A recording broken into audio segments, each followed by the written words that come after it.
মাথায় যে ফুল লাগে পূজোর কাজে, সে ফুল দিয়ে দেহ সাজে। এই কণ্ঠের গান শোনা হবে না আর কখনো, কারণ ভারতের বিখ্যাত কণ্ঠশিল্পী জুবিন গার্গ মাত্র 52 বছর বয়সে মারা যান।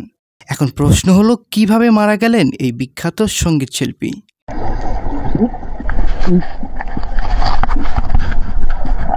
জানা যায়, পানিতে নামার আগে শরীরে পরে থাকা লাইফ জ্যাকেট খুলে ফেলেন তিনি।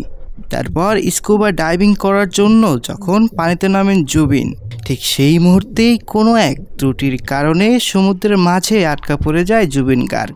সেই সময় তিনি একাই নেমেছিলেন পানিতে, আশেপাশে ছিল না কেউ সাহায্য করার মতো।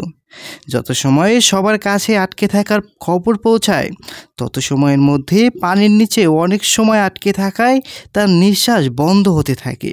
তারপর খবর পেয়ে ঘটনাস্থলে পৌঁছায় রক্ষাকারী বাহিনী। যতক্ষণে তাকে পানি থেকে উদ্ধার করে, ততক্ষণে জুবিন অজ্ঞান হয়ে পড়েন। পানি থেকে উদ্ধার করার পর তাকে পুলিশ বাহিনী হাসপাতালে নিয়ে যায়।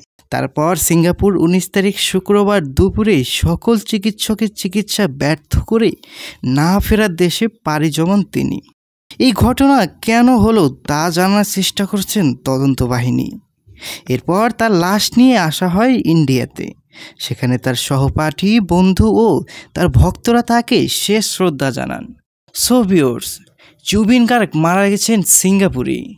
এই বিষয়টিকে আপনি কিভাবে দেখছেন তা জানিয়ে আপনার গুরুত্বপূর্ণ মতামতটি কমেন্ট করতে পারেন আমাদের কমেন্ট বক্সে।